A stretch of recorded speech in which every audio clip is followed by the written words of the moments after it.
Good morning, Year 3. Welcome back. So, let's think about so far what we've done on our journey. We've done the multiplication. We're now moving on to the division. How did you get on? Good, I hope. Let's have a look at the questions then. So on first one, we had Ty, who had 40 Skittles, and he wanted to share them between 4 people. So we have our bar. Our bar has a value of 40 because that's our total. We made 4 sections to represent the 4 people. So the calculation that we're doing is 40 divided by 4. Now, you could do that by skip counting. 10, 20, 30, 40. Now let's try number 2. We have Marley picks 36 apples. He puts them into 6 bags. So we've got our 36, which is our total, and our bar needs to be divided into 6 sections because there are 6 bags. And then we need to do the calculation for 36 divided by the 6. Now again, you could get 36 items. You could check that and then put them into each of the groups. Or you might want to use your skip counting, so your times tables knowledge, or you could do it in a dot paper, so you could draw the dots. But 36 divided by 6 equals 6. And again, you can check that back using the inverse. We know that 6 times 6, or 6 multiplied by 6, 6 sixes are 36. You're doing really well. Number 3, Farah has 56 pencils. She puts them into groups of 8. How many groups of pencils are there? So we've got our 8s, and then our 56 is our total. So 56 divided by 8 equals 7. And again, we can check that back with our inverse. 7 times 8, or 7 multiplied by 8, equals 56. You've done really well. Let's have a look at some of our made up questions now. So when we've got the bar model and we have to make our own problems. Okay, so I've made up my own question using the bar in number 4.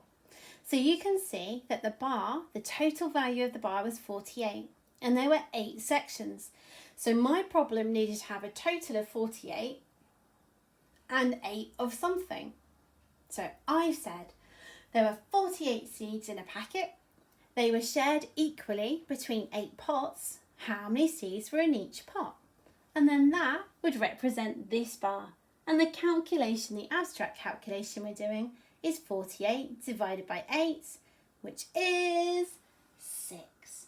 And again, if you're not sure, use your times table as the inverse to check back that. So 6 8s are 48. Well done. And for question 5, the bar model had a total of 60. And there were 5 sections in the bar. So my problem needed to have something with a total of 60 and 5 of something. So my problem is there were 60 children who needed to be shared equally into 5 teams. How many children were in each team? And then that uses the abstract sum 60 divided by 5.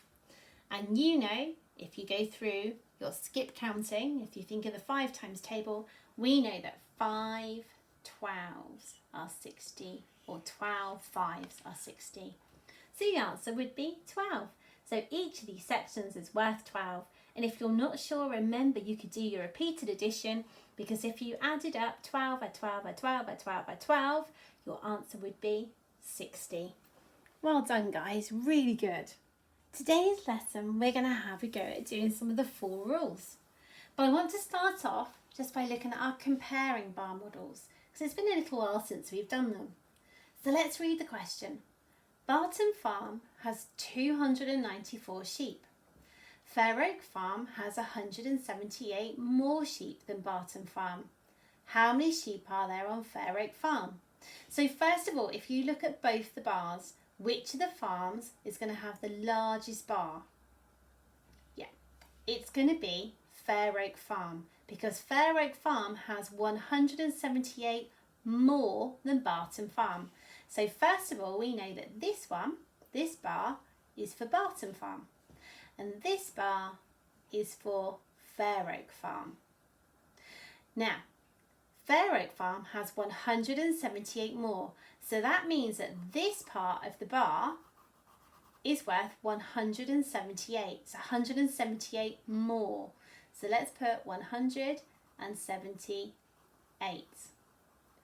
We don't know at the moment the value of Fair Oak Farm, but we do know Barton Farm because we know Barton Farm has 294. So this bit of the bar, 294. And then it's got 178 more on this farm, on Fair Oak Farm. So how are we going to work out the answer? Well, we're going to add Barton Farm, 294, plus the 178 more. We're going to add those together and see if we can calculate the answer. So we have 4 ones plus 8 ones, which is 12 ones. Now remember, we can't put the 12 ones into the ones. We're going to regroup. So we're going to have the 2 ones, and then the 10, we're going to boing it over and put it under. Now we have 9 tens, and we're adding on 7 more tens. So that means we'd have 16 tens, plus this 10 makes it 17 tens. And again, we can't put the 17 tens in the same column, so we're going to regroup. So we're going to keep the tens in the tens column, and the 100, we're going to boing it over and put it under. Remember, if there's any of this you can't remember, go back to the addition videos and we'll go back through all of our column addition. And then we go to our hundreds column. We have 200 plus 1 more 100, so we have 300 plus this 100 down here makes it 400. So that means there were 472 sheep on Fair Oak Farm, or at Fair Oak Farm. Now let's look at the second part. So Fran scored 824 points in a bowling competition. Luke scored 157 fewer points. How many points does Luke score? Well, first of all, let's make sense of the bar model. So what have we got here? We know that Fran scored the most points and Luke was less than Fran. So that tells me that this bar here is Luke, and this tells me that this bar here is Fran. And because I know that he scored 157 fewer, I know that this gap, that part in the bar, the value of it is 157. So now we have to do our calculating. So we're going to do a subtraction sum this time. And again, if you can't remember the subtraction, don't forget you can always go back to the YouTube videos and remind yourself about subtraction in columns. Okay, so 824, and we're going to subtract 157. Now, first of all, we always start at the ones column. We have 4 ones, and we need to subtract 7 ones. We can't do it. More on the floor, go next door and get some more. So we're going to have to regroup the 2 tens, and that means we'll have 1 10, and that 10 we're going to put into the ones column. So we're going to exchange it into ones. So we have 14 ones. So we have 14 ones, and we're going to subtract 7 ones. That means that we'll have 7 ones left. And I know that because 7 add 7 is 14. Now I have 1 10, and I need to subtract 5 tens. I can't do that. More on the floor. Go next door and get some more. So my 800, I'm going to regroup to 700 and put the 10 tens into the tens column. So I have 11 tens. 11 tens, subtract 5 tens, will leave me with 6 tens. And again, I can always check that back. 6 tens add 5 tens would be 11 tens. Now we go to the hundreds column. I have 700. I need to subtract 100. More on top, no need to stop. 700 subtract 100 means I will have 600 left. So how many points did he score? 667. So for today's task, I think you'll enjoy this one. We need some small pieces of paper. I've just used scrap paper, cut them up really small. They don't need to be big. It's just for us to use. We're going to think of this as 2 different challenges. So we're going to start with the addition and subtraction. Ignore the multiplication and division for now, because we'll be doing something slightly different with that. You just need to have 4 different items. So the first pile, this one, needs to be 4 different names. Any names. This one needs to be 4 different toys or games. Again, anything. This one needs to be a pile of 3-digit numbers. any 3-digit numbers you fancy. And this one could be 2 digits, it could be 3 digits, or it might be some of each. So if you can have a little think and then come back to me in a minute, and then I'll show you what to do with those. Here we go. So this is what I mean. I have 4 names, 4 toys or games, 4 3-digit numbers, and then this row I've done a mixture, 2 3 digits, 2 2 digits. So now we've got our cards, we're now ready to make up our worded problems. I selected 1 card from each pile, and these are my cards. Now I have to decide whether I'm going to do an addition or subtraction question. And actually I could do either. But I'm going to do, Luke had 426 Pokemon cards and he gave away 253. Let's put that together with a bar model and our abstract sum. So here are my chosen cards. Here's the problem and there's the bar model to go with it. Now this really helps us visualise it because he had 426 altogether. 253 he gives away.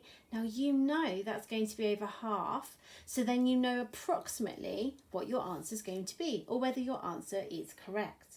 Let's have a go at calculating it.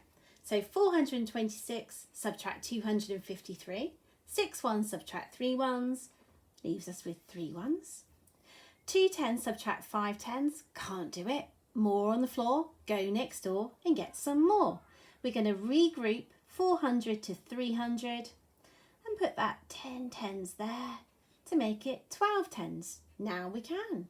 12 tens subtract 5 tens will leave us with 7 tens, and then 300 subtract 200 means we'll have 100 left. So Luke will have 173 Pokemon cards. Now you could have done that as an addition, but that's a perfectly good subtraction.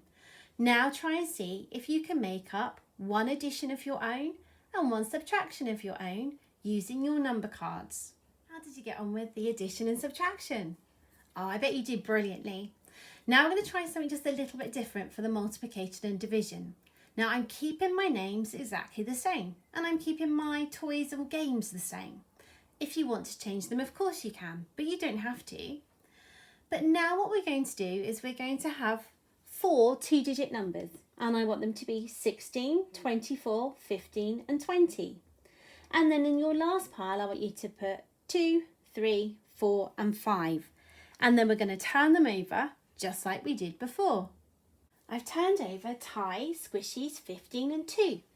Now to help me work out whether I should do a multiplication or division sum, there's some further instructions here. I have to work out whether 15 is in the 2 times table, so whether 15 is a multiple of 2. Use your skip counting. 2, 4, 6, 8, 10, 12, 14, 16. So 15 isn't a multiple of 2. So straight away then, I have to do a multiplication sum. However, if I turned over Ty, Squishy's 15 and 5, I need to find out if 15 is a multiple of 5, so is it in the 5 times table? 5, 10, 15, yes it is. Then I can do a division sum. So if the number is a multiple of whatever you've turned over, then you may do a division sum. If not, do a multiplication sum. I hope you enjoy this, guys. It's a really good practice of all of our 4 rules. Good luck. I look forward to seeing what you've done, and I'll see you tomorrow.